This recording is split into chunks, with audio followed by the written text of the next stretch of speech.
Senhoras e senhores, boa tarde. Em nome de Sua Excelência, a senhora desembargadora Célia Regina de Lima Pinheiro, presidente do Tribunal de Justiça do Estado do Pará, e de Sua Excelência, o senhor desembargador Leonardo de Noronha Tavares, diretor-geral da Escola Judicial do Poder Judiciário do Pará, damos as boas-vindas a todas e a todos no webinário Colóquio em Saúde Pública. Nesta tarde, teremos o tema Assistência Farmacêutica no Estado do Pará. Como palestrante, a expositora, doutora Suzy Augusta Gouveia Proença Lopes, graduação em farmácia pela Universidade Federal do Pará, especialização em assistência farmacêutica pelo Centro Universitário do Pará, especialista em MBA, executivo em administração com ênfase em gestão estratégica em saúde pela Universidade do Estado do Pará. Atualmente é coordenadora do setor de demanda judicial e administrativa do Departamento Estadual de Assistência Farmacêutica da Secretaria Estadual de Saúde do Pará, SESPA, e membro do Núcleo de Apoio Técnico à Justiça, NATJUS, do Tribunal de Justiça do Estado do Pará. Como debatedor, Dr. Homero Labanão Neto, juiz de Direito do Tribunal de Justiça do Estado do Pará, doutorando em Direito pela Universidade Federal do Pará, coordenador do Comitê Interinstitucional de Resolução Administrativa de Demandas de Saúde, CIRADES, professor da Faculdade de Belém, FABEL, e da Escola Superior da Magistratura. Como mediadora, a juíza de Direito, doutora Kátia Parente Sena, titular da 4ª Vara da Fazenda Pública de Belém e coordenadora do Comitê de Saúde e supervisora do NATJUS Pará. Temos também a presença do doutor José Miguel Alves Júnior, coordenador do NATJUS Pará, e também da doutora Avani Leão, que é integrante do NATJUS Pará. Com a palavra, a juíza de Direito, doutora Kátia Parente Sena. Boa tarde para todos e todas. É com muita satisfação que estamos no nosso terceiro tema, né, trazendo a assistência farmacêutica. Só queria retificar o currículo do Homero, porque ele é doutor, né, há algum tempo, não é, Homero?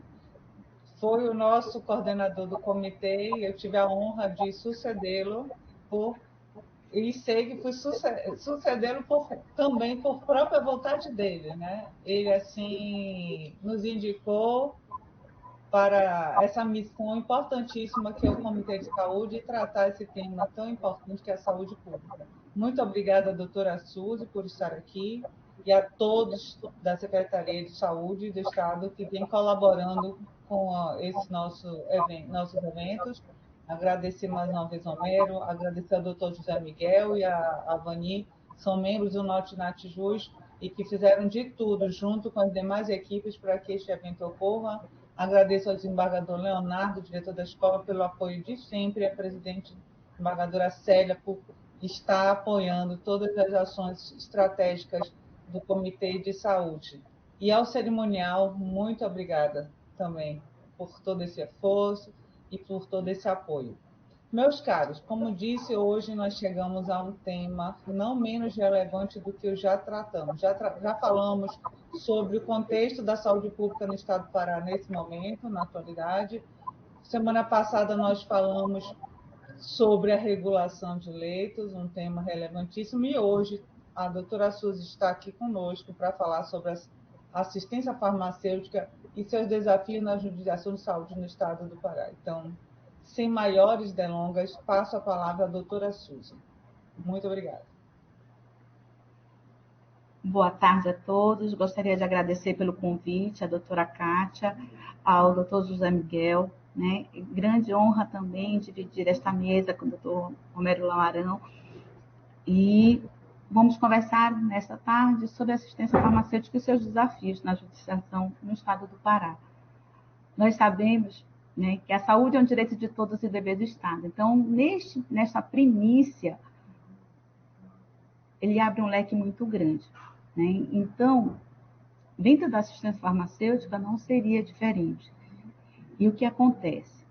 Muitos dos magistrados têm essa dificuldade, né, porque está na sua frente a família solicitando algum medicamento. Então, a gente vem hoje nessa tarde dar uma conversada para a gente poder minimizar, né? Nós sabemos que as ações judiciais, principalmente em questão de medicamentos, algumas das vezes elas são necessárias. Por quê? Porque a tecnologia farmacêutica ela não acompanha a mesma dimensão no SUS, né? No SUS a gente tem algumas entraves ainda e está adequando algumas tecnologias que são adequadas para o tratamento, mas ainda não estão disponíveis. A judicialização ela não é algo que fica restrito ao estado do Pará, né? Vemos que a judicialização de uma forma globalizada ocupa o mundo inteiro. Então nós vemos na particularidade, por exemplo, 70% das ações na Índia elas são coletivas, ou seja, são movidas por grupos ou associações de pacientes. Na África do Sul, 80% das solicitações judiciais elas são contratantes mais de médicos, né? Ou seja, às vezes lá é a questão da rede assistencial. Na África do Sul, a necessidade maior é pela rede assistencial. Então, a construção de postos, a construção de hospitais, as construções onde as pessoas possam estar se encaminhando para ter a garantia da saúde. Na Costa Rica, em 2008, foi verificado que 70% dessas ações era para garantir medicamentos de usos experimentais, né? Ou seja, dava uma baixa prioridade ao tratamento. Lá, mais na frente, nós vamos conversar qual é essa dificuldade, né, dessas situações onde nós tivemos no Brasil aquele efeito da fosfetanonamina, né, que foi um medicamento quando apareceu no mercado, que seria a pílula do câncer, mas que depois, pelos estudos, nós vimos que ele não tinha evidência científica até que ele não foi classificado na Anvisa como medicamento, e sim como suplemento, né? Mas nós tivemos um boom de várias ações dentro da secretaria para que a gente fornecesse algo, né? Mas a gente entende isso. Por quê? Porque a gente tem um ente querido, a gente tem um bem maior, né, que são nossos familiares, que precisam de um medicamento, que precisa... E vem a indústria dizer assim, é este o medicamento. Então, considerando que ele não está disponível, a gente vai usar de uma das artimanhas, que seria a decisão judicial, né? Na Argentina, nossos irmãos aqui bem pertinhos, nós vemos o quê? Que 70% das ações são de demandas individuais por acesso ao medicamento. Essa é uma característica também muito do Brasil. Geralmente, nós não temos muitas ações de maneira coletiva, mas sim de maneiras individuais. Só que, para que a gente possa estar fomentando isto nessas ações judiciais, nós verificamos o quê?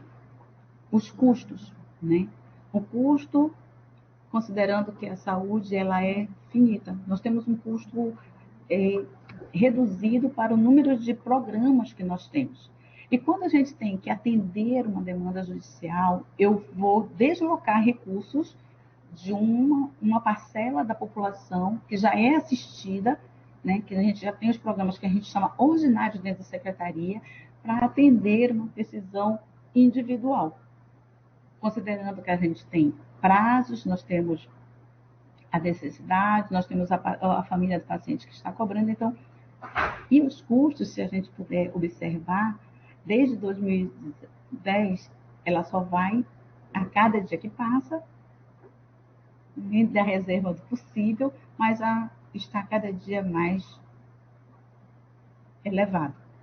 E esse custo, ele é tão oneroso, não só para a União, mas para todos os governantes, né? Para todos os gestores de saúde. Então, acaba a justiça fazendo com que seja pesado, muitas das vezes, algumas decisões judiciais para que a gente possa fazer o cumprimento. Então, nós saímos de um patamar de 122 milhões e em 2016 para 1,6 bilhões. Isso é um custo para a União. E no Pará? Será que no Pará a realidade é diferente? Será que modifica? Nós temos algumas dificuldades, né? Considerando que nós temos um estado que ele é continental, com dimensões, né, diferentes, né? Dos 144 municípios, a secretaria ela está organizada em centros regionais. Então, esses 144 municípios, nós organizamos ele de uma maneira operacional em 13 regionais de saúde. Em todas essas regionais de saúde, nós temos o setor que cuida da demanda judicial na assistência farmacêutica. Então, a população, ela não precisa vir aqui na sede em Belém. Ela pode procurar nossos centros regionais, que são eles que dão os cumprimentos às ações judiciais dentro do Estado. Mas qual o impacto da judicialização da saúde no Estado do Pará? O quanto ela tem sido, como é que a gente tem trabalhado com ela dentro do nosso Estado? Na Secretaria de Saúde, dentro do Departamento Estadual de Assistência Farmacêutica, nós sentimos a necessidade de criar um setor específico para demandas, para vocês verem quanto é importante e quanto demanda de nós, técnicos, né, uma necessidade de se organizar. Por quê? Porque nós éramos... Na secretaria, nós ainda temos um núcleo de demanda judicial, ele trabalha com todas as demandas, exceto medicamento. Medicamento, desde 2016, ele passou a ser organizado, direcionado pelo Departamento Estadual de Assistência Farmacêutica. Considerando que eu já era participante do núcleo de demanda judicial desde 2010, o núcleo na secretaria ele foi criado em 2009. Em 2010, eu entrei na equipe e eu vou dizer para vocês que quando esta necessidade passou para o Departamento de Assistência Farmacêutica, ficou melhor para o paciente, ficou melhor para a secretaria, no sentido do cumprimento. Porque quando nós éramos de um outro departamento, nós não tínhamos a dimensão aonde estava o medicamento, qual era o processo de aquisição, se ele estava sendo adquirido, se tinha registro de preço. E quando o cumprimento das decisões eles passaram a ser realizados pelo Departamento de Assistência Farmacêutica, o que é que nós vimos? Ficou mais rápida o cumprimento das decisões. Porque, considerando que a gente consegue, dentro do departamento, verificar todas as partes do processo logístico da assistência farmacêutica, a gente conseguiu alocar, às vezes, de um programa para outro programa, fazer o atendimento, fazer a inclusão, que nós vamos ver lá na frente, que às vezes a decisão judicial, a liminar, às vezes o medicamento ele está contemplado em algum dos programas do SUS. O que acontece, uma das nossas inferências, é que às vezes ou o prescritor não conhece, né? Ele tem um desconhecimento de como funcionam os programas de assistência farmacêutica, como é que ele deve orientar o seu paciente para ele poder receber aquele medicamento. E aí, muitas vezes, ele vai na consulta, pega a receita, eu vou me dirigir à justiça para receber esse medicamento, para ter esse meu direito garantido. E às vezes, muitas das vezes, esse medicamento ele está disponível em algum dos nossos programas. Acredito que às vezes a gente precisa até, por isso que esse fórum, esse colóquio que nós estamos fazendo hoje é de grande importância. Por quê? Porque nós vamos atender e explicar como é que vai ser o acesso, né? Se a pessoa vai ter condições de ter aquele medicamento de uma forma segura. Agora eu vou mostrar para vocês o custo da judicialização de 2017 até 2021. Né? Esses dados eles foram coletados de todas as aquisições realizadas pelas secretarias e concluídas. Nós temos um setor dentro do departamento, que é a CALOG, que é o nosso Centro de Apoio Logístico, onde todos os processos, quando eles são finalizados, entregues para o fornecedor, estão disponíveis para que a gente faça a dispensação para o paciente, eles têm uma planilha, e nessa planilha, os processos que não foram finalizados, eu coloquei como exclusão dentro da nossa análise. Então, todo esse custo ele foi feito somente dos processos que foram iniciados e concluídos e entregues aos pacientes dentro da nossa secretaria. Em 2017, nós verificamos que o custo com a judicialização foi de R$ 7.327.827. Se vocês verificarem, em 2018, nós tivemos uma queda de quase 50%. Passou para 3.702,33. Uma queda significativa, uma queda real que aconteceu e que lá na frente vocês vão entender por que esta queda foi importante e por que esse momento que nós estamos fazendo aqui, história, é necessário e importante. Em 2017 foi criado o NATJUS, né? Foi quando nós iniciamos, né, o Estado a fazer o NATJUS. Então, o NATJUS ele foi importante nessa queda, nesse período de 2017 para 2018, no custo da judicialização dentro do Estado. Em 2019, a gente já viu que teve uma elevação no custo, já ficou R$ 6.299.218. Em 2020, já passou a judicialização para R$ 7.181. Em 2021, nós tivemos um aumento de 181%, né? Esse custo passou para R$ 13.229.318. Isso aí nós podemos observar, isso foi um efeito da pandemia, né? Considerando que, na pandemia, a secretaria, como não foi particularmente do Estado do Pará, mas do Brasil como um todo, nós não poderíamos deixar, não fazemos nossos processos ordinários, eles ficaram em segundo plano, né? Então, todo o nosso foco, toda a nossa equipe de trabalho, já que na secretaria nós temos uma CPL só, então essa CPL ela ficou voltada a fazer os processos para a pandemia, né? Do medicamento, do Covid, da azitromicina, da questão do álcool, EPIs, os kits de intubação. Então, nós ficamos muito voltados para a pandemia e os nossos processos ordinários, os processos, eles ficaram relegados ao segundo plano. Considerando isto, o que acontece? Alguns programas de atendimento contínuo ficaram prejudicados e o atendimento. E quando esse atendimento acontece um lapso, quando acontece uma quebra, a população ela procura o judiciário para que possa ter garantido o seu direito. E aí, com isto, nós tivemos esse aumento significativo nas decisões. Então, aqui nesse quadro, nós podemos ver, né, que em 2021 nós tivemos 13 milhões, um aumento de 181%, e é o momento agora, em 2022, de nós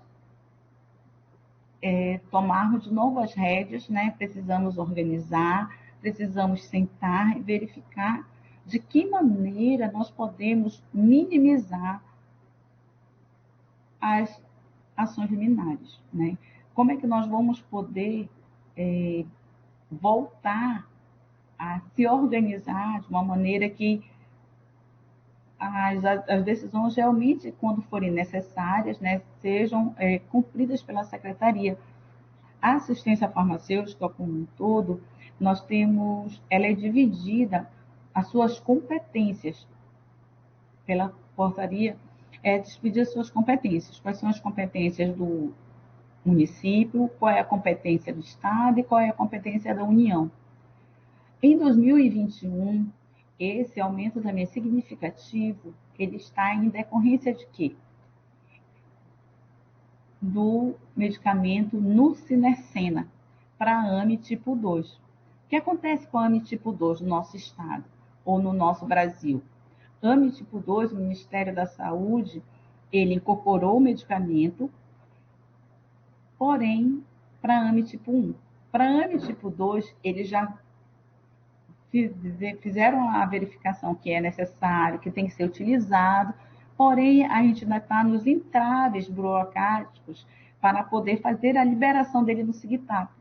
E com isso, nós estamos com o Estado do Pará para fazer cumprimento de 8 ações liminares, onde somente o Estado está na ação judicial. Então, nós temos que fazer essa compra. Só que cada tratamento para 6 meses do paciente, ele leva mais de 2 milhões só para um paciente. Então, por isso que a nossa balança, ela está desta maneira em 2021. Agora nós vamos ver qual é o perfil dos nossos demandantes. Quais são os órgãos de onde nós temos mais processos dentro da Secretaria. Nós podemos observar que de 2021 a 2016, o nosso maior demandante dentro é o Ministério Público do Estado, né? Em 2021, nós tivemos 230. Uma outra observação é que esse número de 230 são 230 novas ações judiciais. Não são só 230 que a gente atendeu do Ministério Público, né? Por quê?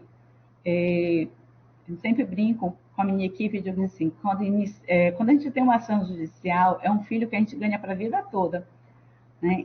A gente inicia e a decisão judicial ela só vai terminar quando o paciente não necessitar mais ou tiver um outro desfecho, né? Um óbito ou mudança de tratamento. Mas a gente passa com a liminar atendendo assim mais de 10, 12 anos. Então, além dessas 230, existem as renovações, considerando que toda a doença ela precisa ser acompanhada pelo médico. Nós, enquanto secretaria, nós fizemos uma normativa nossa interna, onde a gente faz o atendimento da demanda judicial para 6 meses. Após 6 meses, mesmo com a decisão judicial, o paciente ele precisa apresentar uma nova receita, que é o que nos vai garantir que esse paciente está sendo acompanhado pelo médico. Se esse tratamento ele está surtindo o efeito necessário, se existe alguma modificação da posologia. Então, além dessas 230, nós temos mais atendimentos, mas em 2021, o maior demandante foi o Ministério Público, com 230. Em 2020, 144. Em 2019, 128. 2018, 99. 2017, 93. Em 2016, 96. Em segundo lugar, quem é que mais demanda para nós? Os advogados particulares ficam juntinho com a Defensoria Pública do Estado. A Defensoria Pública do Estado, em 2018 e 2019, ela superou os advogados particulares, mas são os nossos maiores demandantes. Nós verificamos o quê? O Ministério Público Federal é quem menos demanda ação contra a secretaria, né? Porque o que acontece? Né?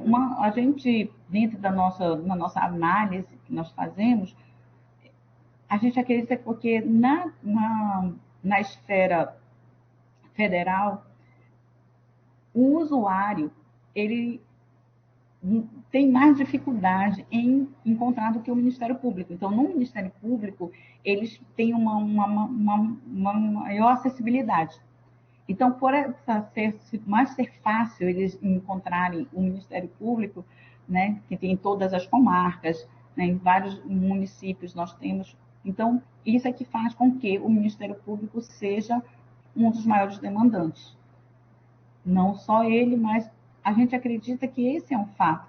Quando o Ministério Público Federal, quando ele solicita alguma liminar, ele também solicita vários documentos anteriores, que isso também que nem sempre o paciente tem. Ele não demanda uma ação liminar apenas com a receita médica, né? Eu até vou fazer um parênteses aqui e solicitar que, às vezes, nós temos muita dificuldade no cumprimento das ações na secretaria, porque quando elas se apresentam, nós não temos nenhum contato. O paciente não tem uma receita, um laudo médico que possa nos esclarecer, porque algumas vezes nós temos algumas dúvidas da posologia, de como é que aquele medicamento vai ser tomado. E a gente quer entrar em contato com o paciente, a gente não consegue. Por quê? Porque não tem os dados do paciente de contato de telefone. Então, isso é uma dificuldade nossa. Esse outro perfil que nós estamos tratando dentro da secretaria, que é algo que nos preocupa bastante, né? Que as maiorias das nossas decisões judiciais, elas provenientes da esfera pública. Então, isso é um alerta. Como é que nossos médicos, das nossas instituições públicas, eles demandam mais ações judiciais do que do consultório particular, do que do privado? Dentro dessa natureza, nós temos vários viés. Será que dentre a nossa padronização dos nossos hospitais de referência, ela está de acordo com o meu perfil epidemiológico? Será?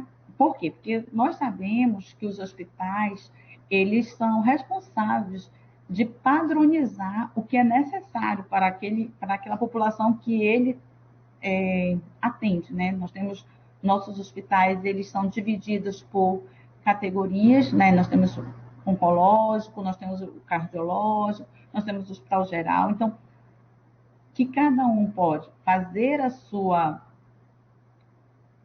padronização do que vai atender, e mesmo assim nós vemos a maioria das nossas solicitações são de demandantes dos nossos hospitais públicos. Então, será que por desconhecimento dos nossos prescritores, de como o paciente pode obter aquele medicamento, se ele está contemplado em algum programa? Então, é algo que nós, enquanto secretaria, nós levantamos esses problemas, esses gargalos que nós estamos enfrentando, para poder pensar em alguma estratégia. Como é que nós podemos? Então, nós já estamos tentando reunir com os hospitais para verificar, para fazer uma atualização da padronização.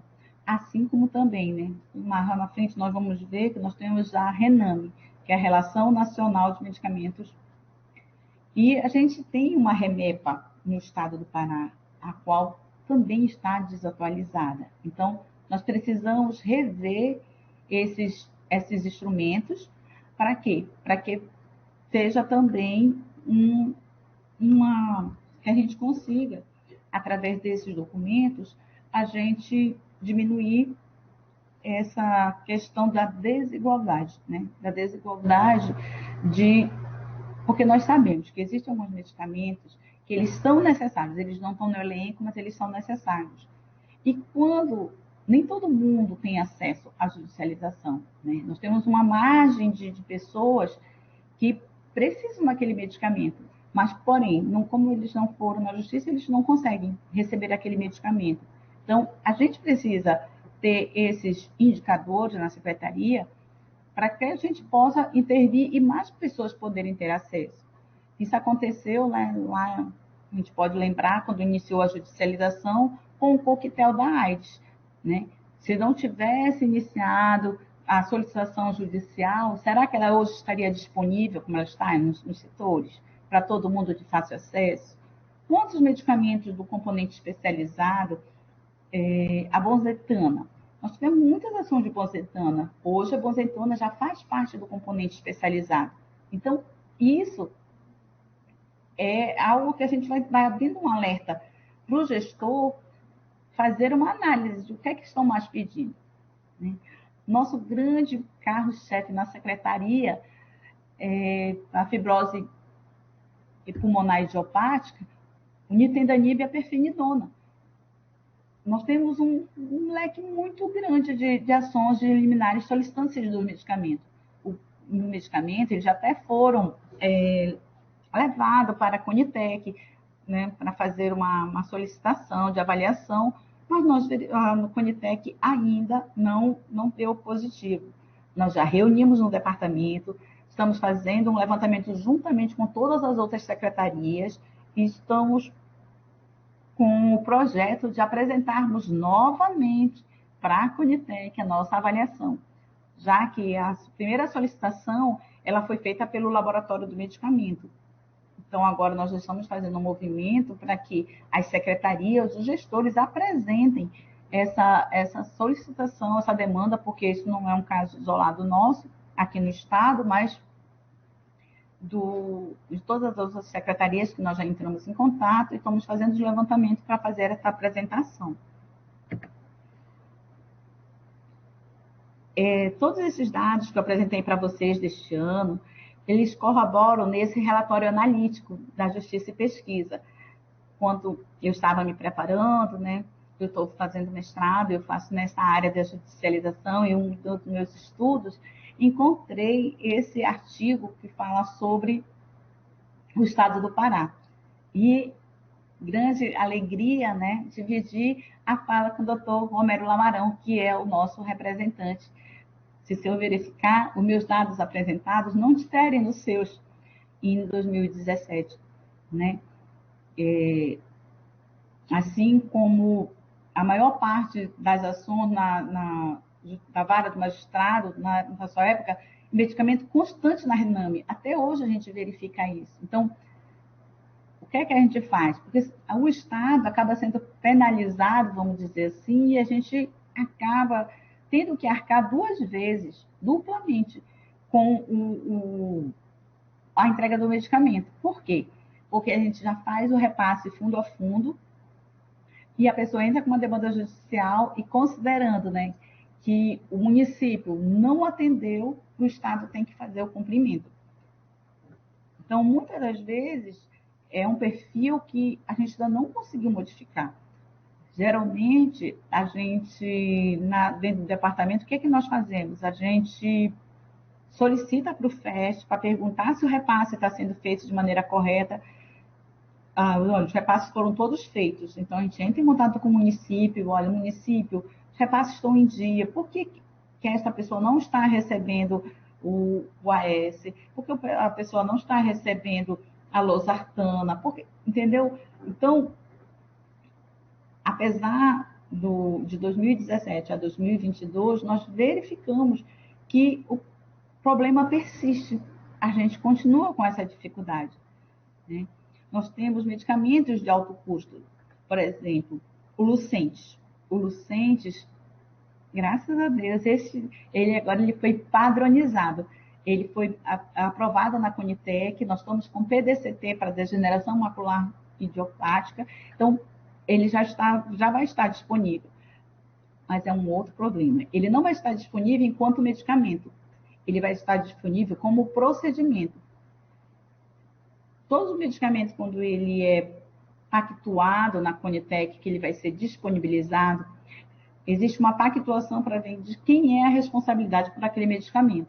Se o medicamento ele vai ser do 1A, aonde a compra é responsabilidade da União, que repassa para os municípios, né, para as secretarias estaduais, e a secretaria estadual passa para o município, ou se ele vai ser do grupo 1B, onde a responsabilidade da aquisição e da logística é da secretaria. Então, dentro dessas pactuações, o Lucentes, a gente no Estado, a gente tem um programa de degeneração macular que funciona num dos nossos hospitais de escola, né? Mas ele vai ser disponibilizado à população quanto procedimento, ou seja, aonde o paciente faz a consulta, ele lá recebe o medicamento, ele está dentro desse plano, dentro dessa programação. No estado do Pará, isso vai acontecer com ocentes, e ele acontece também com todos os medicamentos oncológicos, oftalmológicos. Né? Todo medicamento para glaucoma, por exemplo, aonde o paciente faz o tratamento para o glaucoma, lá ele recebe o medicamento. Nós temos algumas dificuldades. Qual é? É fazer o credenciamento das clínicas para fazer essa dispensação. Né? A Camila, na fala dela no encontro passado, ela falou da parte de internação e falou da parte ambulatorial. Então, dentro da regulação, a regulação ela está fazendo esse credenciamento em vários municípios do nosso estado, no setor de oftalmologia, para que as pessoas não precisem se destacar para a capital para receber o seu medicamento. Né?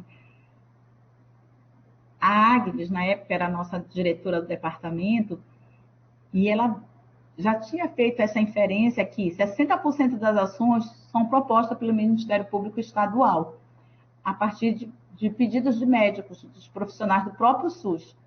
Né? Que foi aquele apresentação que eu fiz para vocês agora. O Ministério Público continua sendo o nosso maior demandante, e os nossos hospitais públicos também são os que mais demandam para nós. Em 2017, como eu mostrei para vocês, nós teve a criação do CIRAD, né, que é a Câmara E o que acontece com esse espaço interinstitucional, que nós tínhamos um fórum de discussão onde a gente conseguia esclarecer, elucidar, onde a pessoa poderia ter, gostaria de lembrar, né, a doutora Sueli Catete, que foi assim, uma pessoa que brigou muito pelo CIRAD, que nos ajudou muito. E lembrem, lá no início, quando eu mostrei para vocês, em 2018 nós tivemos um decréscimo nas ações judiciais, que passou de 6 mil para 3 milhões, muito em decorrência do Natijus e do CIRAD. Por quê? Porque antes de se fazer a decisão liminar, existia a consulta, nós explicávamos, né, eu não fazia parte do Natijus, mas eu sei que desde 2017, com a criação dessa cooperação do Tribunal de Justiça e da CESPA, com certeza, muitas ações elas foram minimizadas por causa disso, e a gente sentiu o impacto na secretaria. Então, é um fórum de discussão importante, de grande importância, e a gente trocava muito conhecimento. Eu participei de algumas reuniões com o convidado, então participava vários segmentos, né, da secretaria, do Ministério Público, da Defensoria, os médicos, os planos de saúde. Então, é necessário que a gente faça esse encontro de experiências, de trocas, para que a população, porque no final de contas, quem vai ser melhor atendido é a nossa população que é tão carente. Né? Eu vou dizer para vocês qual é a dificuldade de uma ação liminar. Quando a gente faz uma ação liminar, onde o medicamento ele é contemplado no programa, ou do componente especializado, ou do componente estratégico, qualquer, né, programa o paciente ele não passa pelo monitoramento da sua doença. Ele acha que basta ter aquela receita e ele não precisa mais ir ao médico. A gente tem muita dificuldade na secretaria, porque eu digo assim, a senhora tem a sua decisão está válida, mas eu preciso que a senhora me apresente uma receita médica. Eu não posso, em 2020, atender uma liminar, uma receita de 2016 ou de 2017, como acontece. Por quê? Porque eu não sei se a paciente continua indo ao médico, se ela tem um atendimento, se ela tem um acompanhamento. Porque todos os nossos programas, dentro da assistência farmacêutica, ele tem os critérios de inclusão, ele também tem um critério de monitoramento. Então, o paciente ele precisa fazer os exames, ele tem que comparecer às consultas. Então, a gente tem que primar para essa qualidade do atendimento do paciente, né? Que o paciente ele precisa ser assistido de uma maneira global, holística, né? De todas as suas necessidades, não só entregar o medicamento. Não, nós precisamos saber se ele está utilizando de maneira correta, de maneira adequada. O próprio CNJ, ele faz algumas medidas, tanto para juízes quanto para médicos. Então, quais são essas medidas? Para os juízes, incentivar os tribunais a promover o convênio com instituições médicas e científicas que disponibilizem apoio técnico para auxiliar na apreciação das questões clínicas, que é isso que a gente está retomando, está fazendo, né, com a questão do NATJUS, do CIRADES. Exigir que a defesa do paciente inclua no processo relatórios médicos com a descrição da doença, inclusive o Código Internacional de Doenças, contendo também a prescrição do medicamento com a denominação genérica ou princípio ativo e posologia. Essa é uma outra dificuldade que nós temos. Considerando que a secretaria, ela faz as aquisições pela denominação genérica. E algumas vezes, nós temos poucas, mas nós temos algumas liminares onde ela determina a marca do medicamento. Então, pela lei de licitações, eu não tenho como amarrar uma marca, né? Pela 866, eu não posso amarrar a marca. Para eu fazer isso, eu preciso de um laudo médico substanciado. E muitas vezes eu não tenho esse laudo médico substanciado.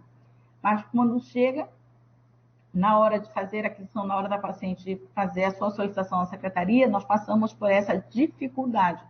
Por quê? Porque, olha, só precisa trazer um laudo, não tem um laudo, mas a gente não pode comprar por esse, e muitas vezes algumas decisões, poucas, volto a dizer para vocês, são poucas, mas nós temos essa dificuldade.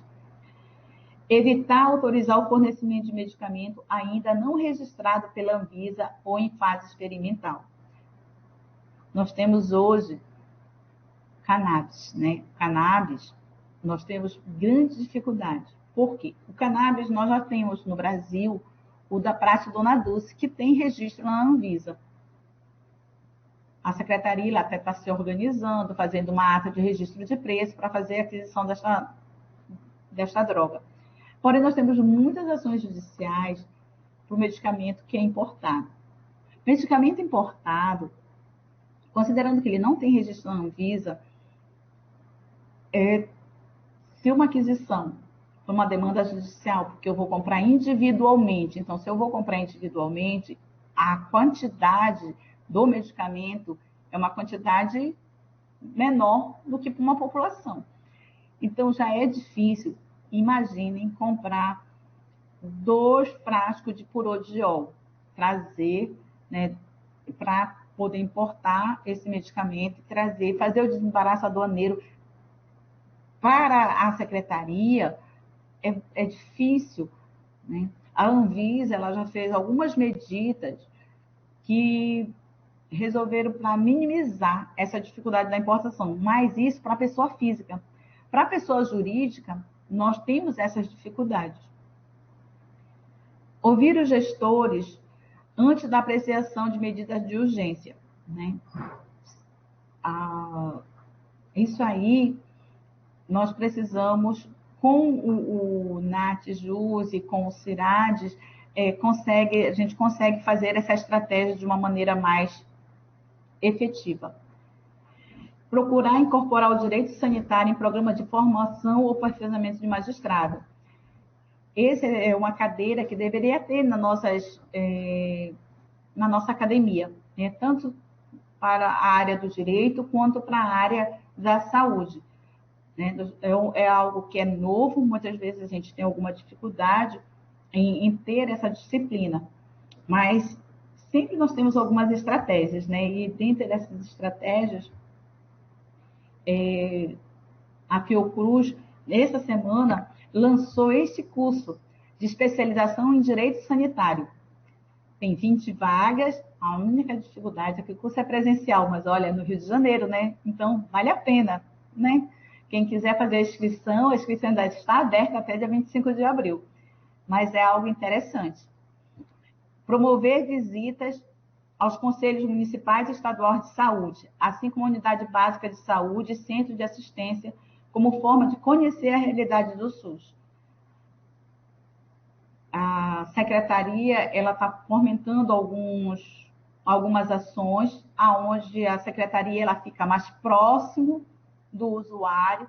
Então, nós temos os nossos territórios de paz Então, toda semana, a secretaria vai em alguma área mapeada anteriormente, né, algumas áreas de riscos, onde a gente sabe que a população tem dificuldade no atendimento médico, farmacêutico. O que é que a gente faz? Todo final de semana existe, a gente chama de Ter Paz, ação Ter Paz. Nessa ação, a gente leva o atendimento médico, farmacêutico e laboratorial para esta população. Então, nas mídias, vocês podem procurar. Geralmente, as ações acontecem no bairro da Cabanagem, no bairro do Bengui, Guamá. Então, onde a gente tem uma população maior, aguardando a saúde mais próximo deles. E as medidas recomendadas para os médicos, né? Verificar se o tratamento pode ser feito com algum fármaco similar já disponível no sistema público antes de prescrever o medicamento não incorporado pelo SUS. Saber quais medicamentos fazem parte da Relação Nacional de Medicamentos, da nossa RENAME, quais estão disponíveis, e a RENAME está disponível no site do Ministério da Saúde. Visitar o site da Conitec, né? Nele é possível acompanhar o processo de avaliação de medicamento, procedimento médico e se manter atualizado em relação às últimas decisões da comissão. Evitar incluir na prescrição itens cujo fornecimento não compete à rede pública de saúde. Muitas ações judiciais determinam que os gestores forneçam não apenas o medicamento, mas também produtos como água de coco, pilhas. Nós temos uma ação eu até dizia assim, eu prefiro, vou deixar de pagar plano de saúde, eu quero uma ação judicial, dizia para minha antiga gestora. Eu quero uma ação judicial, porque eu tinha uma ação judicial que eu tinha que trazer o paciente, ela dizia qual era o hotel que ela queria ficar, o que ela queria comer. Então, é melhor do que ter um plano de saúde. Muitas vezes a gente tem liminar que a gente tem que dar cestas básicas. Então, isso fica difícil para a gente fazer a aquisição da secretaria e também não compete à secretaria fazer esse tipo de atendimento, né? Seria o atendimento à Secretaria de Assistência Social. Dentre dessas estratégias, essa visitar o site da Conitec, eu acho que seria de grande importância os médicos observarem. O site da Conitec, se a gente puder observar, ele tem várias abas que a gente pode...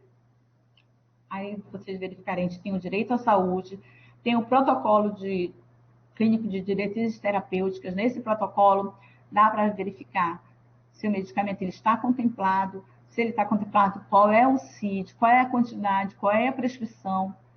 Aqui mais a gente pode ver também quais são os PDCTs que estão em elaboração. E o mais interessante, abertas novas consultas públicas.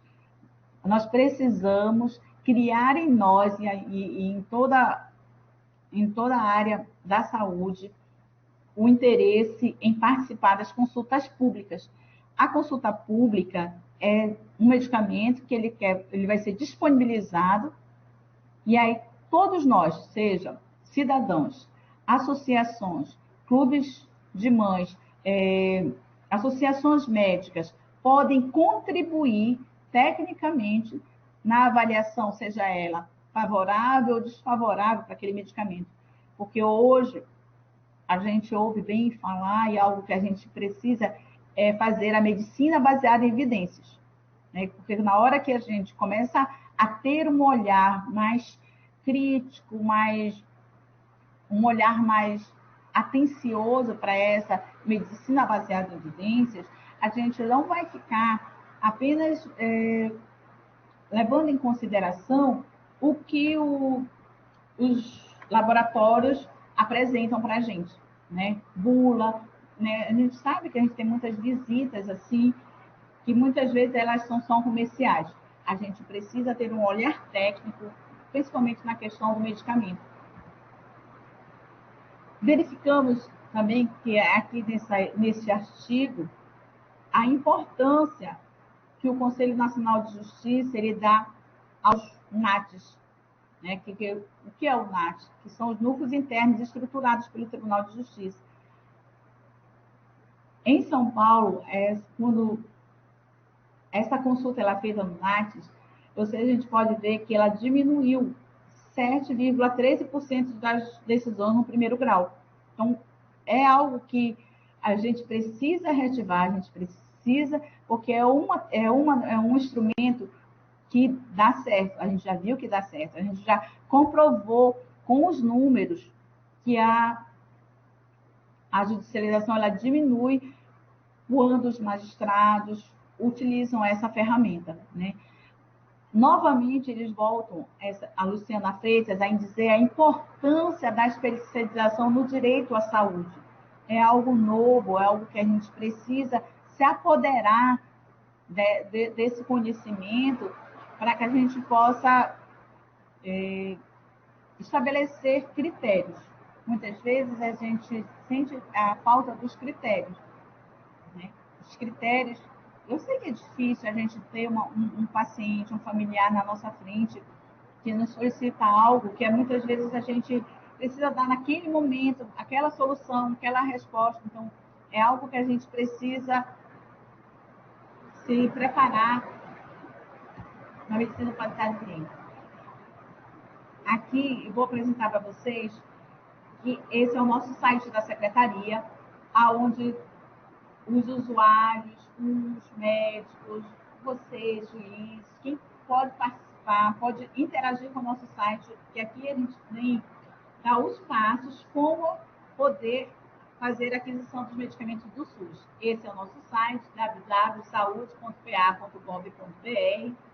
Aí vem aqui na aba Serviços, entra na aba Cidadão, como obter medicamento no SUS. Nós atualizamos a nossa página mensalmente, então ela está sempre atualizada. Aqui vocês podem observar quais são os medicamentos que estão disponíveis na Rename. Clicando em cima, já apresenta a Rename com toda a sua atualização. Se for o medicamento, se o medicamento ele é do componente especializado, existem alguns formulários que precisam ser preenchidos. Aqui é só clicar na aba LME, o médico ele já tem disponível aqui a LME só para ele preencher, imprimir, entregar para o paciente poder procurar uma das nossas UDMEs. Se tiver dúvida quanto à questão do PDCT, se aquele medicamento ele está disponível para aquela doença, é só clicar no PDCT, tem todos os PDCTs com todas as doenças e com todos os medicamentos que estão disponíveis. Aqui a gente só precisa ter atenção que às vezes o medicamento ele não está contemplado naquele CID. Então, nós já vem o CID, qual é contemplado, a gente só precisa prestar atenção. Aqui nós temos uma folha de anexo, onde tem todos os documentos necessários, as nossas notas técnicas. Nós temos a nota técnica do fluxo de atendimento das insulinas, ou seja, toda vez que a gente tem na secretaria uma demanda grande, a gente publica essas notas técnicas, que é para o usuário ele saber como é que ele pode ter o seu medicamento de forma correta pelo SUS. As normativas do centro de distribuição. Nós temos também aqui a resolução da CIB, que pode clicar aqui a questão do glaucoma, porque na política oftalmológica, esse medicamento ele pode ou ser dado pelas secretarias, ou ele pode ser feito no procedimento. No estado do Pará, né, a CIB, né, que é a Comissão Intergestora Bipartite, onde participa a secretaria e os municípios, a opção foi que fosse, no estado do Pará, o glaucoma, os medicamentos para o glaucoma fossem disponibilizados como procedimento. Então, aqui você encontra a resolução.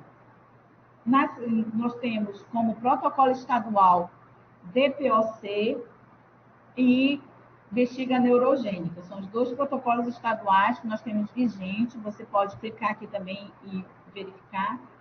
E temos a nossa relação de UDME, que são as unidades dispensadoras de medicamentos do excepcional. Vocês podem verificar que nós temos Belém, Ananindeua, Marituba, Bragança, Castanhal, Lianópolis, Altamira, Conceição do Araguaia, Tucuruí, Santarém, Marabá, Paraupebas e Redenção. E nos municípios que não tem o DME, o paciente fica desassistido? Não fica desassistido. Por quê? Como eu expliquei para vocês, nossos 144 municípios, eles estão distribuídos em 13 centros regionais, que é a área de abrangência. Então, se alguém que é de Conceição do Araguaia, lá não tem o DME, aí o que é que ele vai fazer? Ele vai procurar a regional, que fica lá no 12º centro, da entrada nos seus documentos para poder receber. E nossos hospitais de referência. Considerando que o atendimento dos hospitais de referência Santa Casa, Barros Barreto, Offi Loyola, Abelardo Santos, eles já têm uma gama de pessoas que eles atendem no ambulatório interno deles, eles não são porta aberta, mas as demais UTMEs são porta aberta, ou seja, o paciente pode procurar a UTME mais próxima da sua quadra para poder participar. Eu gostaria de agradecer. Aqui estão nossos contatos. Qualquer dúvida, vocês podem entrar em contato conosco. Eu estou à disposição para as perguntas de vocês. Obrigada. Obrigada, doutora Suzy. Foi bom a senhora falar do Natjuz, porque semana que vem o nosso tema vai ser exatamente o Natjuz e a importância dele. A senhora mostrou aí em números, né, a importância do Natjuz, como a secretaria sentiu o Natjuz, né? A senhora mostrou como um medicamento de alto custo influencia no orçamento, né, Homero? A gente sempre fala disso e a gente pode ver concretamente, não é? Como é que ele acaba influenciando no orçamento do Estado, né, quando a gente tem um medicamento de alto custo judicializado. Mas ela não se preocupe, quanto o Natjuz, ele está em pleno andamento, né? A secretaria já, inclusive, na área, né, de assistência farmacêutica já indicou, então acho que a gente tem aí boas perspectivas para tratar, para o Natjuz assim, contribuir muito mais do que já vem, né? O doutor Zé Miguel, que está aí com a senhora, é o nosso coordenador, né? A Avani faz parte junto com ele e agora a equipe de vocês complementando, né, o nosso Natjuz. Então, fique tranquila que ele está aí, a gente está aí trabalhando para contribuir. Mas eu vou passar logo a palavra ao Homero, agradecendo ao Homero por você estar aqui conosco. Você sempre nos traz palavras pertinentes e contundentes. Muito obrigada. Obrigado, doutora Cátia, doutora Suzy, parabéns pela exposição, sempre muito esclarecedora e sempre colaborando conosco para alcançar um resultado que nós sempre prestigiamos, que é, claro, o bem-estar do jurisdicionado. Doutora Cátia, eu queria agradecer não apenas o seu convite para poder participar hoje, estando eu já há tanto tempo aposentado do comitê, e agradecer também a direção da escola, na pessoa do desembargador Leonardo, voto de confiança no meu trabalho, de que eu possa, de fato, trazer, como a senhora ressaltou, alguma coisa que sirva de acalento para os colegas, né, que estão no interior e aqui na metropolitana, para poder desbravar esses processos de saúde. Vamos lá. Eu não fui tão organizado quanto a doutora Suzy, não vou fazer exposição, e eu também não quero me exceder no tempo, no máximo 15 ou 20 minutos aqui de fala. O objetivo maior era a gente ouvir a doutora Suzy e não a mim. Eu queria apenas fazer duas ponderações em relação à fala da doutora Suzy e fazer outras duas ponderações que eu acho extremamente relevantes para os nossos colegas, que na realidade são as mensagens mais comuns que eu recebo, e eu gostaria de, nessa oportunidade, compartilhar com os colegas. Bem, primeiro, em relação às ações individuais e coletivas. O Supremo Tribunal Federal, desde que, se a gente for utilizar um leading case para tratar a judicialização, a gente vai falar na suspensão de tutela antecipada do Ceará 175, que culminou com as audiências públicas e com a própria formação do Fórum Nacional. Mas eu quero voltar um pouquinho antes. Quero voltar desde aquela já comentada pela doutora Suzy, das decisões do Supremo Tribunal Federal em relação à dispensação dos coquetéis para pacientes com HIV. E a gente sabe que, desde então, o Supremo Tribunal Federal nunca se afastou da perspectiva de que ações de saúde possam ser apresentadas de forma individual e não exclusivamente coletivas. Então, assim, do ponto de vista, eu não vou nem falar do ponto de vista jurisprudencial, porque o Supremo nunca se afastou disso. Eu vou falar do ponto de vista doutrinário, de que algumas pessoas, agora eu vou ser o contundente, como a Kátia frisou, alguns doutrinadores nem sempre têm a transparência intelectual para dizer que a defesa que eles fazem de centralizar a discussão sobre ações e serviços de saúde, seja exclusivamente na via coletiva, que isso nunca encontrou amparo na jurisprudência do Supremo. Então, assim, doutrina é igual umbigo, né? Opinião, cada um tem o seu. Mas eu acho que o doutrinador só tem que tomar a cautela de esclarecer que a opinião dele não é compartilhada com a jurisprudência do Supremo, de 2002 para cá. E se a gente for pegar os 3 grandes precedentes do STF e o próprio tema que o STJ cunhou, em momento algum, as cortes especiais sustentam que o direito à saúde não poderá ser enfrentado na via individual. Ou seja, a gente vai conviver, gostando ou não da ação individual, apenas para que fique muito claro, em nenhum momento a doutora Suzy disse não pode ter ação individual, só coletiva. Em nenhum momento ela falou isso. O que ela quis mostrar é o volume e, muitas vezes, o que está por trás dessas ações individuais. Essa opinião eu compartilho, comungo com ela, a preocupação. Tem muitas ações individuais que poderiam ser solucionadas, deveriam, na realidade, na via coletiva, mas nem sempre a gente tem condições, obviamente, de resolver com celeridade determinadas situações. Então, por exemplo, a gente sabe que o problema mais crônico do estado do Pará é leito, não é? A questão dos leitos. A região norte, ela é de uma pobreza franciscana em relação a leitos de UTI. Não, ela perde o Pará não. A região norte como um todo, né, é como se fosse Brasil e Alemanha na Copa. A gente perde de 7-1. Entendeu? A proporção de leitos por habitante para a região norte em relação ao resto do país é um absurdo, é uma vergonha. Não é? Mas, assim, tem uma série de pormenores que a gente precisaria investigar e discutir por aí. Não é o objeto da nossa fala de hoje. A gente está falando exclusivamente sobre medicamentos. Ponto número 2. Custo. A gente sempre vai poder se prender em relação a custos aumentando em relação às demandas. Isso pode ter uma série de explicações. Custo do dólar, custo Brasil, aquisições de medicamentos fora do contexto da política pública do SUS, porque a gente sabe que quando a gente compra dentro da política pública do SUS, a gente pode ter uma economia de até 80% no custo final do medicamento, em relação àquilo que uma pessoa compra. Então, é claro que isso vai sobrecarregar o ente.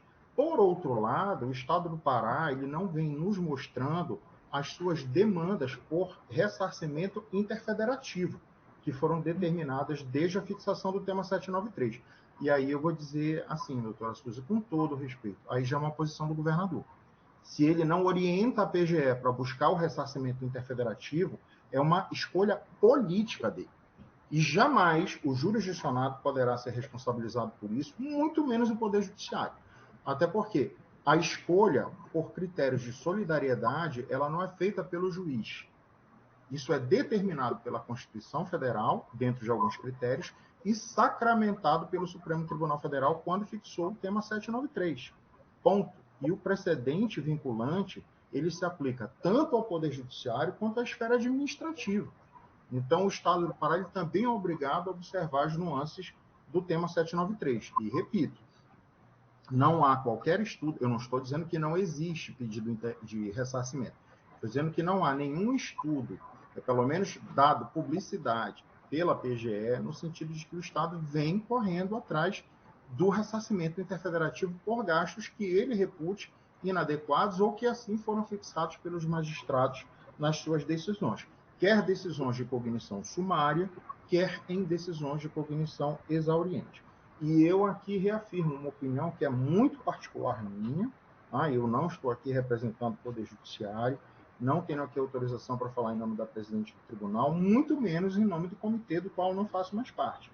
Mas, na minha modesta opinião, os problemas do Brasil em relação à saúde pública jamais foram problemas orçamentários.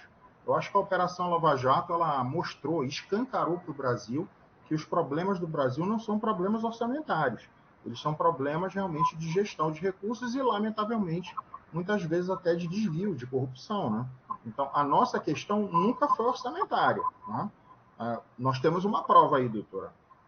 Segundo foi noticiado, pelo menos assim está noticiado pela imprensa, o governo do estado presenteou aí Remo e Paysandu agora para as suas participações em campeonatos brasileiros de futebol, com uma quantia de R$1,5 milhão cada um, fora os outros que vão participar da Série D.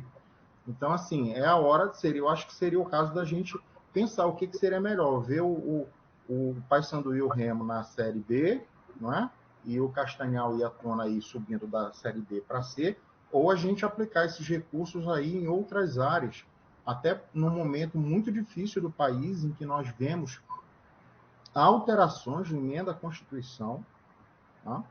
Em que se aliviou prefeituras que não gastaram o mínimo exigido constitucionalmente em educação, para evitar enquadramento na lei de improbidade administrativa. Então, assim, é muito difícil. É tranquilo a gente apresentar e dizer, olha, houve um gasto absurdo em relação às demandas judiciais, na aplicação em saúde, a gente poderia estar utilizando isso em outras áreas, e a gente observa que os agentes políticos utilizam em áreas não prioritárias dos direitos fundamentais.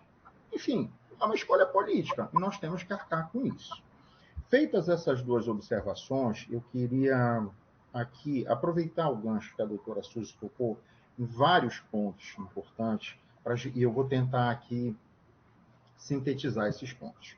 E eu falo isso da atuação do juiz no dia a dia.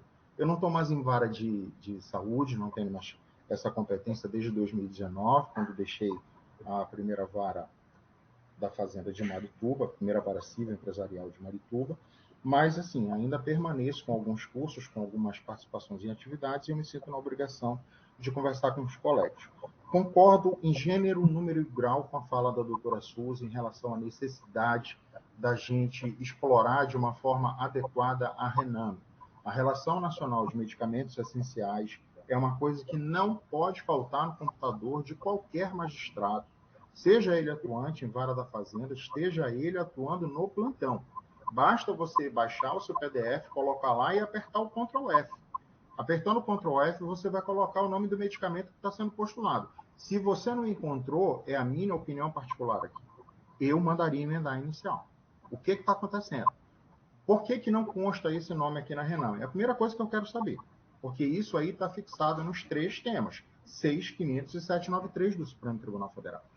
É porque não consta na política pública?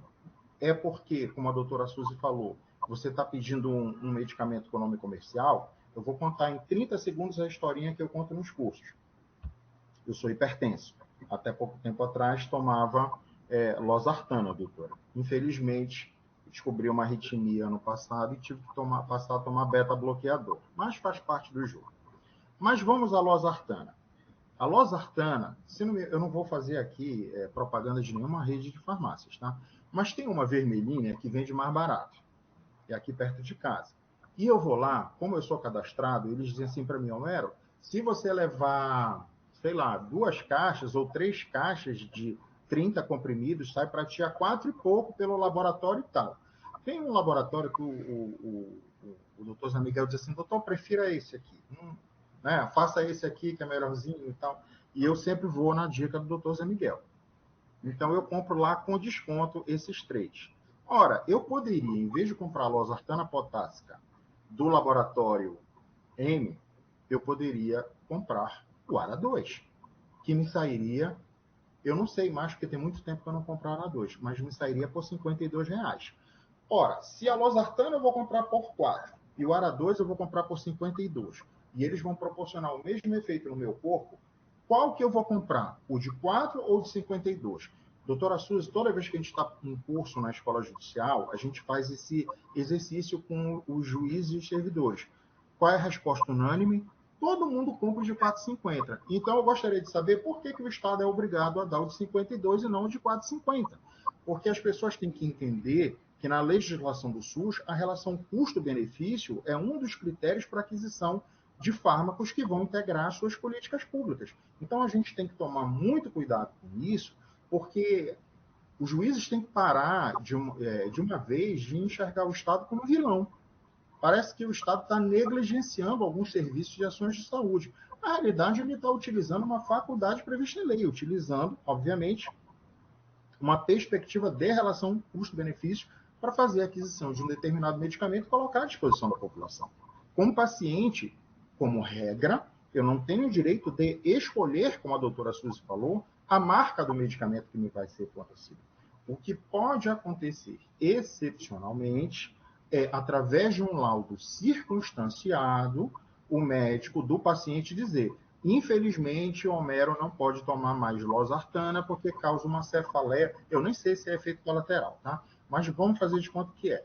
Causa uma cefaleia insuportável no paciente, razão pela qual ele vai ter que tomar outro medicamento. E no caso dele, de acordo com o perfil genético clínico dele, sugiro que seja o ARA2. Nesses casos, também concordo com a doutora Suzy. Se a gente está fugindo da regra da política pública, por que a gente não vai ouvir o Estado? A gente não precisa reservar para ouvir o Estado o prazo da contestação, porque muitos colegas dizem: Homero, é um absurdo, porque aí a gente tem prazo diferenciado, previsto no artigo 188, para o Estado se manifestar, mas eu não preciso dar o prazo da contestação. Eu já fui muito xingado pelos meus amigos da PGE, porque eu dava 3 dias. Eles diziam: cara, isso é um absurdo. Até quando um dia a doutora Carol Gluck-Paul falou assim: é um absurdo, eu concordo, mas é melhor a gente ter 3 dias do que a gente não ter, do que a gente ter a surpresa de uma decisão. Exato, né? Ou seja, então, menos mal que seja 3 dias. Vamos tentar negociar com os juízes, em vez de 3, 5, 10, alguma coisa que seja mais factível. Nesse ponto, eu concordo com a doutora. Os juízes devem conhecer a Rename e entender definitivamente que a Rename é construída sobre um tripé.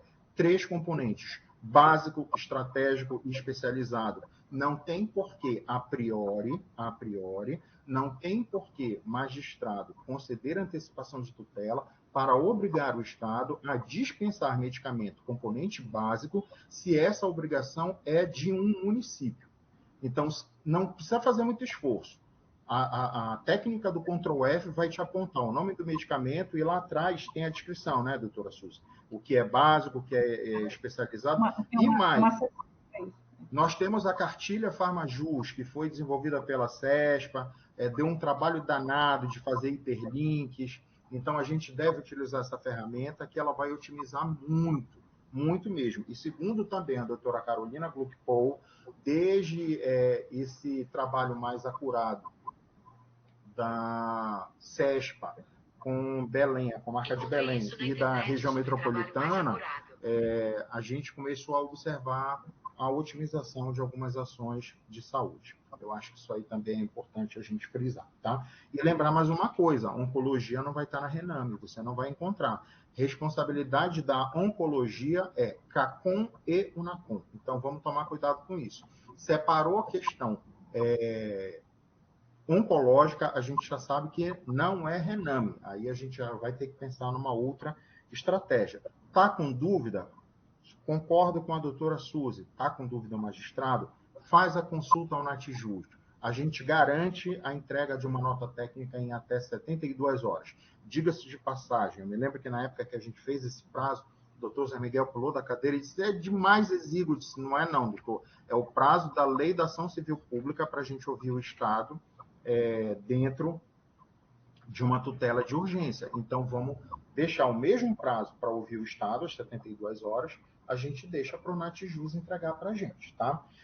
Segundo, o magistrado tem que conhecer se o seu município atende dentro da perspectiva de atenção básica ou dentro da perspectiva de gestão plena da atenção básica. Isso faz toda a diferença na hora de modular os efeitos de uma decisão judicial e, eventualmente, não penalizar o Estado desnecessariamente com um custeio que, a priori, não pertence ao Estado. Por que eu digo a priori? Por causa da regra de solidariedade, né? O Estado nunca vai poder fugir da regra de solidariedade porque ela é constitucionalmente determinada. Mas a gente pode modular os efeitos das decisões. E terceiro, último e mais importante, os juízes precisam voltar a explorar mais os enunciados das jornadas de saúde.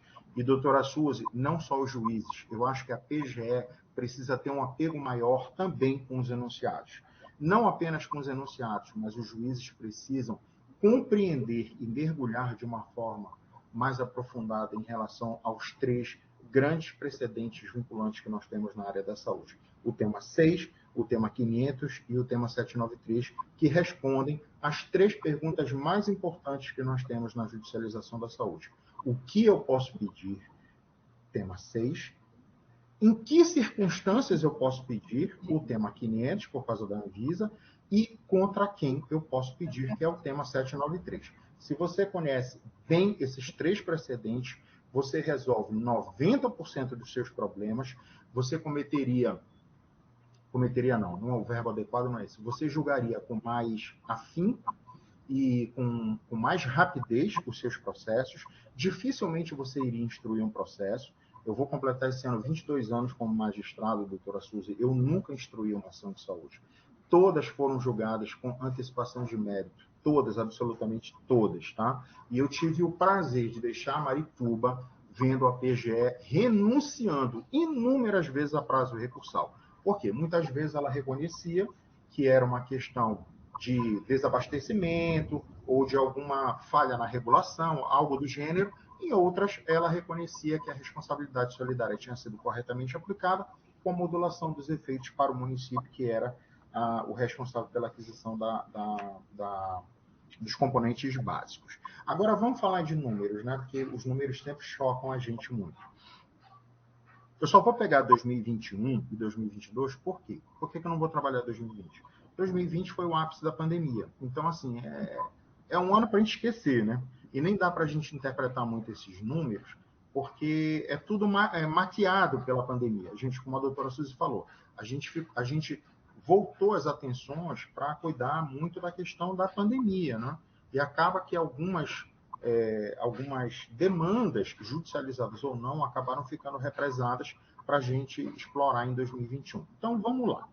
De onde que eu tirei esses números, doutora Suzy? Eu tirei do mapa da judicialização da saúde, lembrando que o Pará foi um dos primeiros estados a construir, a custo zero, mapeamento unitário e individualizado de todas as demandas da saúde nessa circunscrição geográfica, mas, lamentavelmente, pela demora na publicização da plataforma, acabamos perdendo o primeiro lugar disso para outros 2 estados da federação. Mas isso não faz a gente perder o brilho, não. Então, se você acessar o mapa da judicialização, está no portal externo, qualquer pessoa pode acessar lá, a gente vai encontrar os seguintes dados. 2021, eu fiz um crivo. Eu tirei a saúde suplementar e estou falando exclusivamente, doutora Suzy, de saúde pública, só SUS, tá? 2021, nós tivemos 2.463 processos novos, dos quais cataloguei só os 3 primeiros lugares, que eu acho que é onde a gente poderia prender a nossa atenção. Ananindeua, por incrível que pareça, ficou em primeiro lugar em 2021, doutora, com 263 processos. Belém ficou em segundo lugar com 254 processos. Eu já tinha ouvido da doutora Carolina Gluckpol que Belém estava perdendo para o interior em demanda, mas eu não tinha conhecimento que Belém estava perdendo isoladamente, para um município isoladamente, tá? Mas aí nós temos aí 254 em Belém ficando em segundo lugar. E Marabá, quase pertinho de Belém, que é o grande foco, 230 processos. Em 2022, a gente teve uma atualização hoje, eu cobrei do Fábio, o Fábio atualizou o portal hoje. Já temos, doutora, até hoje, no SUS, 815 demandas, tá? O que demonstra, pelo andar da carruagem, que na pior das hipóteses, se a gente continuar o jogo dessa forma, a gente vai empatar com 2021. Menos eu acho muito difícil, tá? Eu aposto num aumento, por causa das demandas represadas. Belém ainda está em primeiro lugar, com 154 processos. Ananindeua está com 85 em segundo lugar e Marabá em terceiro, com 64. Do que a gente pode extrair desses números aí? Primeiro lugar, já cabe um comitê regional em Marabá. Conversei muito com a Kátia sobre esse assunto. Eu acho que Marabá e Santarém já comportam a criação de comitês, porque se a gente consegue fazer isso, tem PGE lá em Marabá, tem representante lá, não é? A CESPA tem uma boa atuação, então eu acho que a gente conseguiria fazer uma atuação extremamente satisfatória e otimizar, não é, o julgamento desses processos, dando a César o que é de César, ou seja, entregando realmente a responsabilidade do Estado, naquilo que é a responsabilidade dele, e deixando a responsabilidade do município naquilo que é a responsabilidade exclusiva do município. Acho também que a gente pode, com esses dois colegas, Janaína e Marabá, começar a fazer um trabalho mais acurado no sentido de divulgar alguns enunciados das jornadas de saúde. Eu separei 3 blocos aqui, vou falar, eu só vou ler, na realidade não vou comentar porque eles já são bem antigos, né?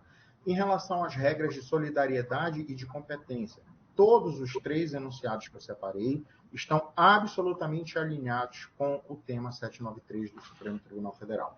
Diz o enunciado 60, a responsabilidade solidária dos entes da federação não impede que o juízo, ao deferir medida liminar ou definitiva, ou seja, na antecipação tutela ou na sentença de mérito, direcione inicialmente o seu cumprimento a um determinado ente, conforme as regras administrativas de repartição de competências, sem prejuízo do redirecionamento em caso de descumprimento. Isso é o tema 793 puro e simples.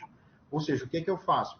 O município de Marabá, por exemplo, está sendo demandado junto com o Estado do Pará, mas é um componente básico, eu afirmo a regra de solidariedade, mas digo, principalmente quem vai cumprir é Marabá. Se não cumprir a entrega em 5 dias, 7 dias, 10 dias, o prazo que o juiz determinar, o bloqueio de verbas vai ser feito para o município de Marabá e não para o Estado do Pará.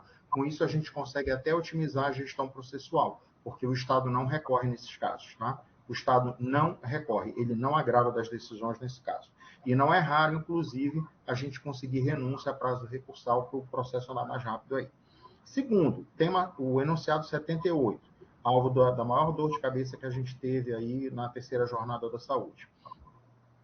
Compete à Justiça Federal julgar as demandas em que são postuladas novas tecnologias não incorporadas no SUS. Ou seja, não tente brincar de xerife. A responsabilidade é da Justiça Federal.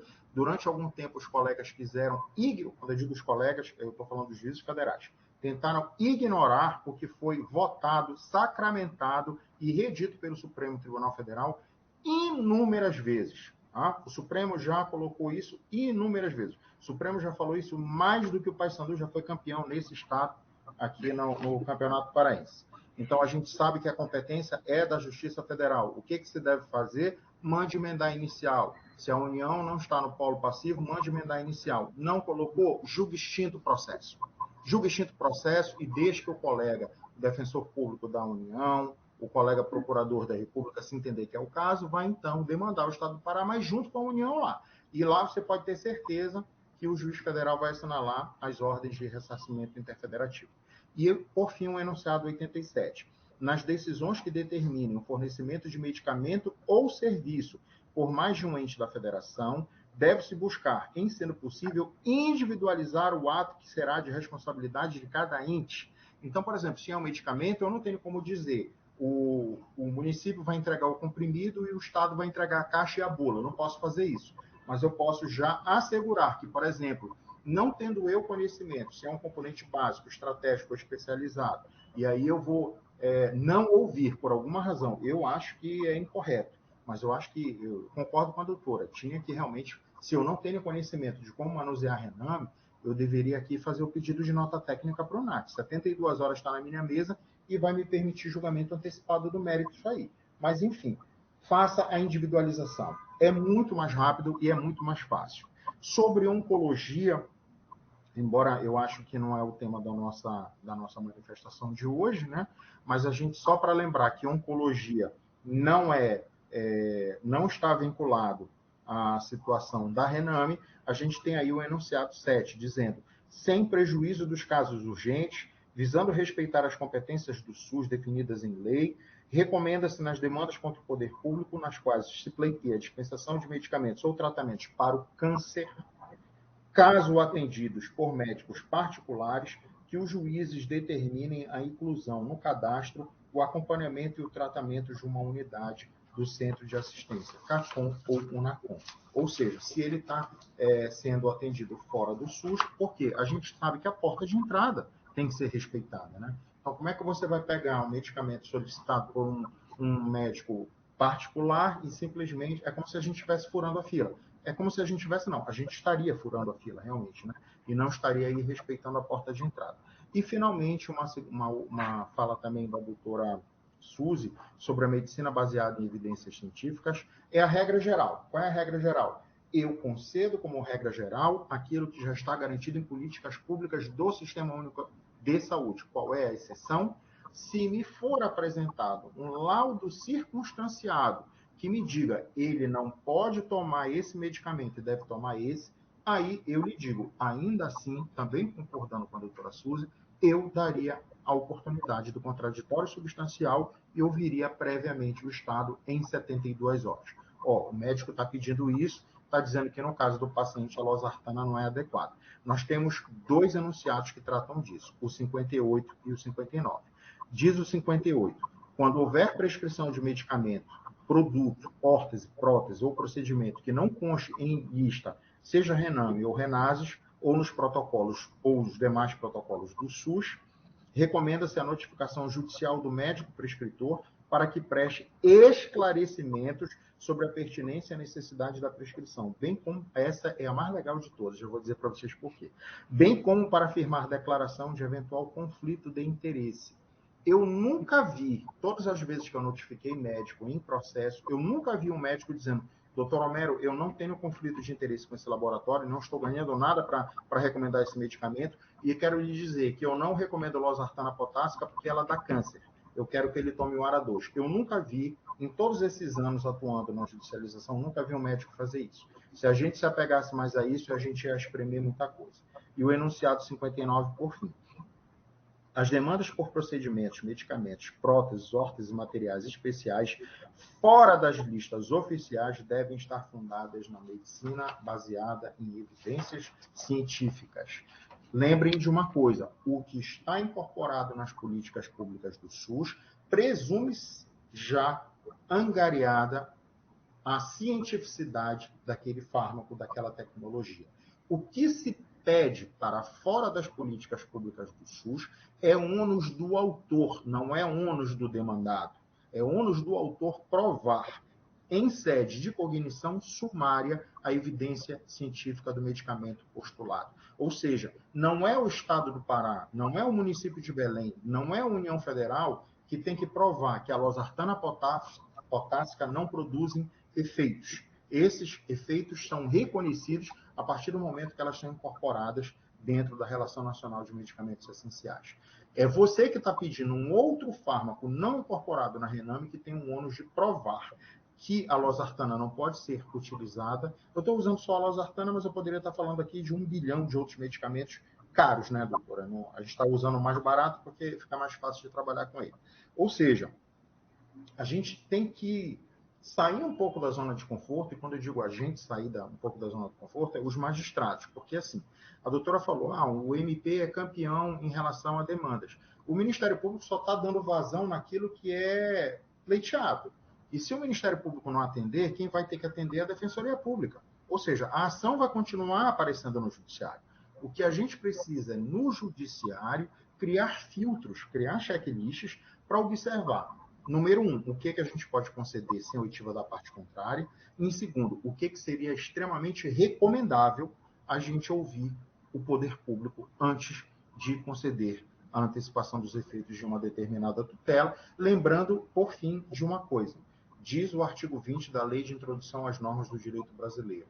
O juiz é responsável, na sua decisão judicial, pelos impactos sociais e econômicos que vier a causar. A gente não pode simplesmente dizer, eu vou dar a decisão e dane-se o Estado que se vire para comprar isso aqui. Não é simplesmente isso. Isso tem que ser aplicado, nós temos responsabilidade social com o nosso cargo e com as diretrizes da nossa comunidade solidária.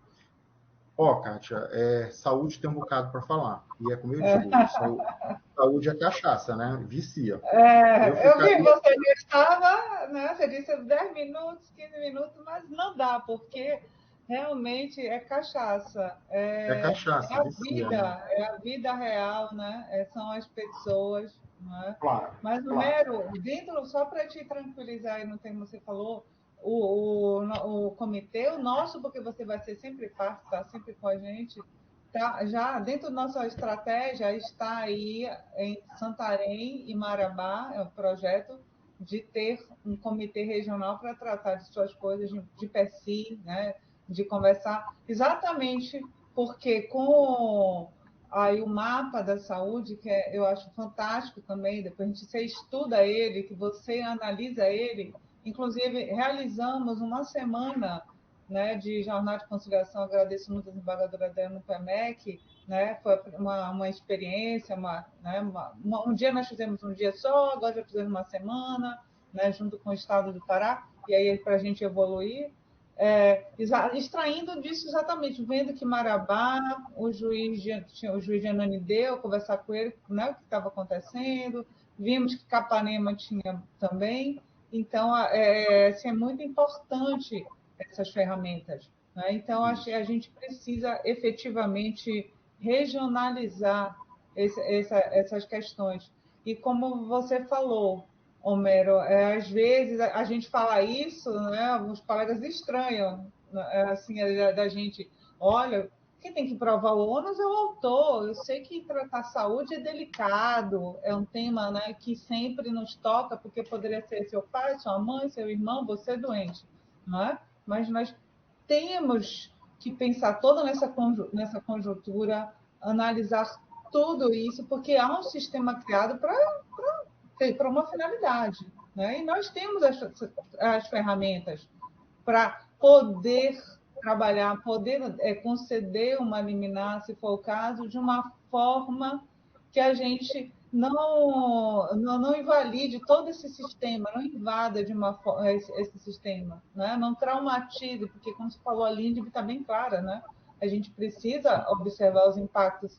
O consequencialismo pode não agradar a muitos, mas ele existe, né? A gente precisa pensar, né? Então precisa analisar, e está aí o instrumental, o manancial, e a gente vai continuar através do comitê fazendo eventos como esse para trazer essas questões para a gente discutir e amadurecer. Como sempre, o Homero, como eu falei, né, doutora Suzy, ele precisa falar porque ele é sempre assertivo, contundente, é muito bom sempre ouvir o Homero e ouvir a doutora Suzy, que está lá dentro de cima, ouvir o Homero, né? E pensar nas minhas ações, né? E pensar, a gente recebe perguntas dos colegas, isso assim é muito importante, muito interessante mesmo.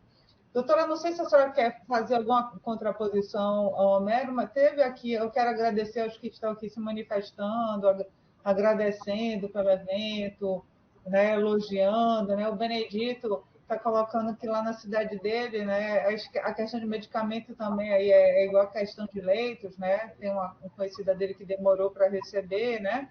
Às vezes o paciente morre e não há medicação e nem a cirurgia chega, né? Ele está comentando isso. A Natasha Costa Favacho está falando para a gente, do Homero, na Vara de Xinguara, o Estado vem pedindo ressarcimento nas ações de saúde.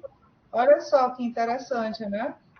Eu também não conheço, acho, se for possível, que a gente tenha conhecimento do Mas, Kátia, como comitê. eu disse, na realidade, o Estado, não, o que eu falei, o Estado não é que ele não estava pedindo, ele não estava dando publicidade, não há nenhum estudo de que, enquanto as ações ele foi condenado, de maneira, digamos assim, indevida em relação à responsabilidade, enquanto ele estava pedindo ressarcimento, né? Não está vendo publicidade disso.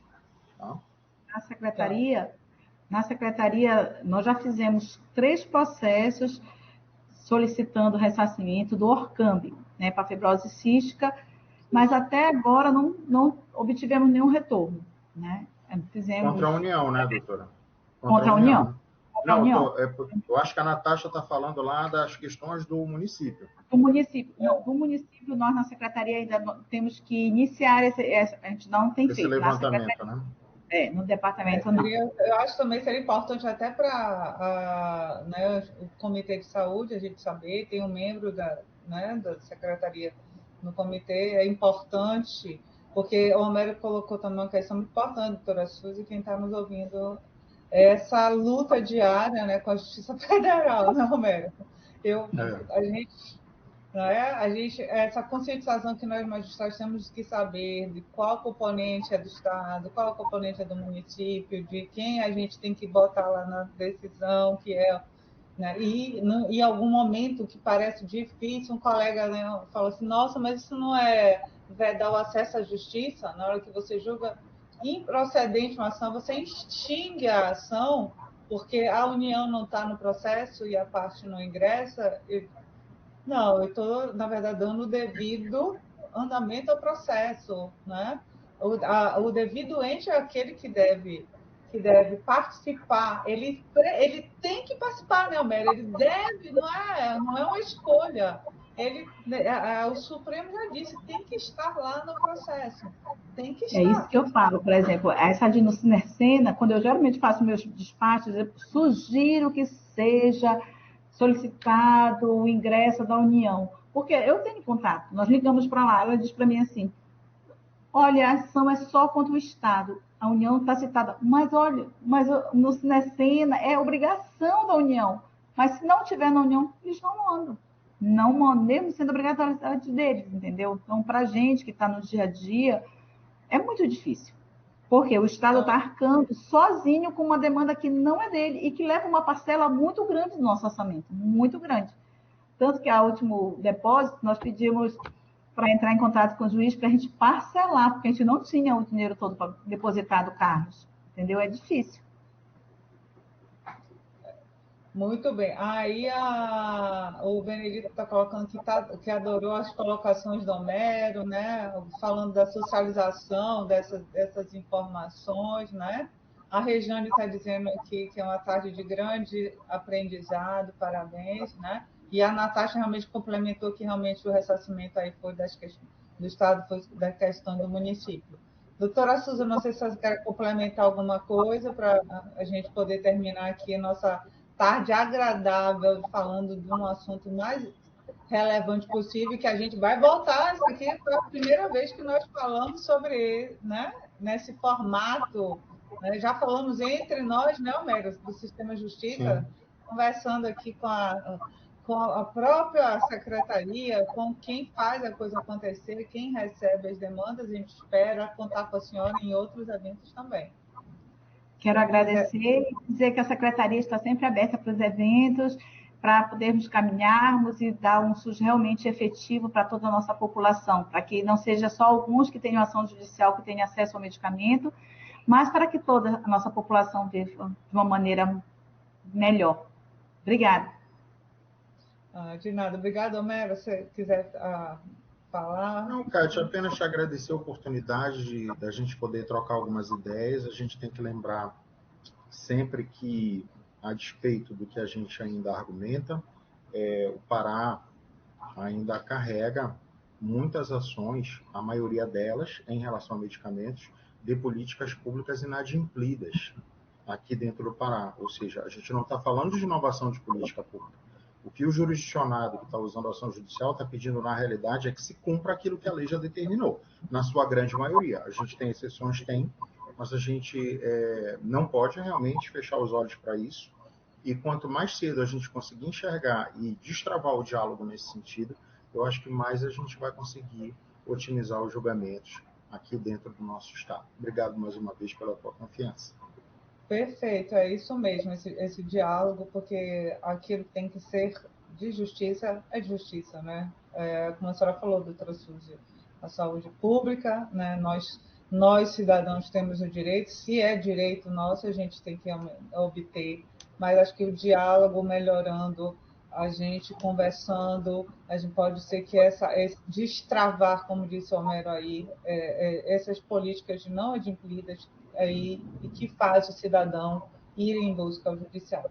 Muito obrigada, doutora Suzy, muito obrigada, Homero, querido professor doutor, é um orgulho da gente ter um colega assim.